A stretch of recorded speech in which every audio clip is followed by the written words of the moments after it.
My wife's male boss mocked me at her company's dinner party. Real estate law revenge. The first time I heard the words, they didn't sting, they sliced. It was at the dinner party, her company's big event. The clinking of glasses, the shallow laughter of men who thought their money made them untouchable. And him, her boss, the CEO of the firm, a real estate law empire dressed in polished marble, arrogance dripping from every corner. He leaned across the table. His cologne was thick, suffocating, the kind men wear to mask their rot. He smirked. "Tell me," he said loudly enough for the room to hear, "how did she end up with you? She could do way better." The laughter that followed wasn't loud, but it was sharp, a ripple. My wife smiled, not nervously, not protectively, just smiled. I smiled too. That was my answer. I didn't lash out, I didn't give them the satisfaction of seeing me break. I sat back, silent, composed. Inside, though, I filed the moment away like evidence, a single line of transcript in a trial I hadn't yet called to order. Later that night, in the quiet, my wife snapped. "You embarrassed me. You made a scene. You should apologize, or we're over." Her tone wasn't fear, it was command. Loyalty to him, not to me. I looked at her, and I smiled again. I didn't say a word. That silence, it was the beginning of her end. It began as a suspicion, faint as a shadow at the edge of a mirror. She'd been working late more often. Emails typed at midnight, business trips that stretched just a little longer than scheduled. And when she spoke of him, her boss, it was with a subtle softness she didn't even notice. I caught it. I catch everything.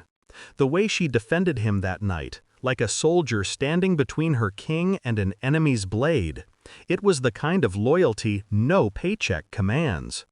I told myself not to jump. Not yet. In law, you don't accuse without proof. You build a case. You stack evidence until the truth crushes denial under its own weight. So I waited, watched, recorded. Her phone face down on the table. Her smile lingered too long on incoming texts she didn't share. A law firm CEO, a man who believed his title gave him permission. A woman, my wife, who believed his attention was a compliment, not corruption. I told myself stories at night to keep from drowning. Maybe it was harmless. Maybe I was paranoid. Maybe she just admired him, wanted his approval, his praise. But my instincts, they've never lied to me. And the echo of his words, "She could do way better than you," festered in my mind like poison. Better than me? No. What she had was already more than he would ever deserve. I became a ghost in my own home. Quiet, invisible, watchful. When she left her laptop open, I memorized her passwords. When her phone buzzed in the night, I noted the numbers. I never touched her devices directly. That would be reckless. Instead, I mirrored. I routed. I learned. Law firms live on records, contracts, paper trails, emails. I know the architecture of secrets. It started with billing statements, her company card, hotel charges in cities where no conferences were held, 2 dinners billed on nights she swore she worked late, 2 glasses of wine, 2 entrees. Then the phone logs, numbers matching his private line, calls past midnight, 15 minutes, 30 minutes, an hour. And then the messages. Encrypted apps, disappearing chats. She thought she was clever, but nothing disappears. Not really. The server keeps ghosts, and ghosts can be summoned. The words I read weren't just betrayal, they were desecration. You make me feel alive. I can't stop thinking about you. He'll never understand us. Us. I closed the file, sat in the dark, my chest hollowed out, my hands trembling, though my face was stone. They thought they were discreet. They thought they were untouchable. But I don't deal in rage. I deal in inevitability. I spent weeks building my case, every detail logged, every receipt filed, every message copied. And I smiled every time she kissed me goodbye, every time she came home smelling faintly of another man's cologne. Because I knew, and soon she would too. The envelope was heavy in my hands. Not physically. Paper is light, but truth has weight. DNA results, financial records, screenshots, a dossier bound tighter than any contract her firm had ever signed. I placed it on the table one night, between us. She was tired, or pretended to be. Her eyes flicked to the folder, then to me. "What's this?" I didn't answer. I only pushed it closer.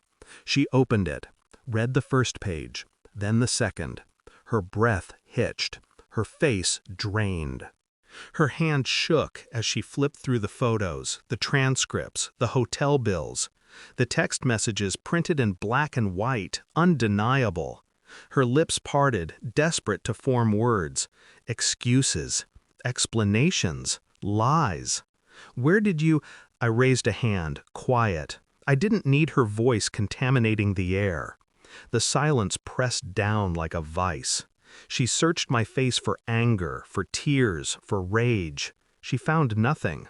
I was calm, too calm, and that terrified her more than shouting ever could. The next company dinner arrived. I wore the same suit as before, sat at the same table, but this time the power shifted. Her boss, the CEO, laughed his hollow laugh, poured his wine, smirked at me like he'd already won a game I didn't know I was playing. Halfway through the meal, I excused myself, slipped into the restroom, left a folder on his chair, identical to the one I had given her. When I returned, he was pale, his hands clenched around the pages. His eyes darted to her, then to me, then back to her again. The room was alive with curiosity, whispers rippling like fire through dry grass. She reached for his arm, panic flooding her face. He pulled away. "Is this true?" he hissed, too loud, too sharp. Every head turned, every ear leaned closer. Her career, his empire, their secret, all unraveling under chandeliers and candlelight. She stammered, denied, pleaded. I sat back, silent, smiling.